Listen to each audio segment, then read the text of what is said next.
Giffen's de Rudyard Kipling imprimis he wasn't quo. Broke. Ampersand quo.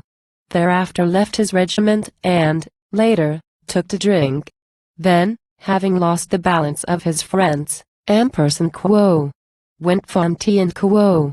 Joined the people of the land, turned 3 parts Mussulman and 1 Hindu, and lived among the Gauri villagers, who gave him shelter and a wife or twain. And boasted that a thorough, full-blood Sahib had come among them. Thus he spent his time, deeply indebted to the village shroff, who never asked for a payment, always drunk, unclean, abominable, out at heels. Forgetting that he was an Englishman. You know they damned the Gauri with a dam, and all the good contractors scamped the work, and all the bad material at hand was used to dam the Gauri, which was cheap, and, therefore, proper. Then the Gauri burst, and several 100,000 cubic tons of water dropped into the valley, flop, and drowned some 25 villagers, and did a lake or 2 of detriment to crops and cattle. When the flood went down we found him dead, beneath an old dead horse, full 6 miles down the valley.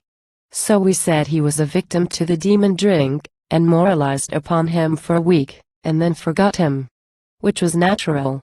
But, in the valley of the Gauri, men beneath the shadow of the big new dam, relate a foolish legend of the flood, accounting for the little loss of life only those 25 villagers. In this wise, on the evening of the flood, they heard the groaning of the rotten dam, and voices of the mountain devils. Then an incarnation of the local god, mounted upon a monster-kneeing horse, and flourishing a flail-like whip, came down, breathing ambrosia, to the villages, and fell upon the simple villagers with yells beyond the power of mortal throat, and blows beyond the power of mortal hand, and smote them with his flail-like whip, and drove them clamorous with terror up the hill, and scattered, with the monster-kneeing steed, their crazy cottages about their ears, and generally cleared those villages.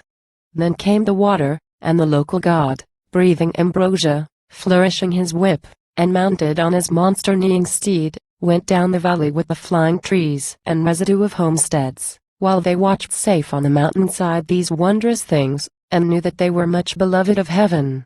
Wherefore, and when the dam was newly built, they raised a temple to the local god, and burnt all manner of unsavory things upon his altar, and created priests, and blew into a conch and banged a bell, and told the story of the Gauri flood with circumstance and much embroidery. So he, the whiskified objectionable, unclean, abominable, out at heels, became the tutelary deity of all the Gauri Valley villages, and may in time become a solar myth,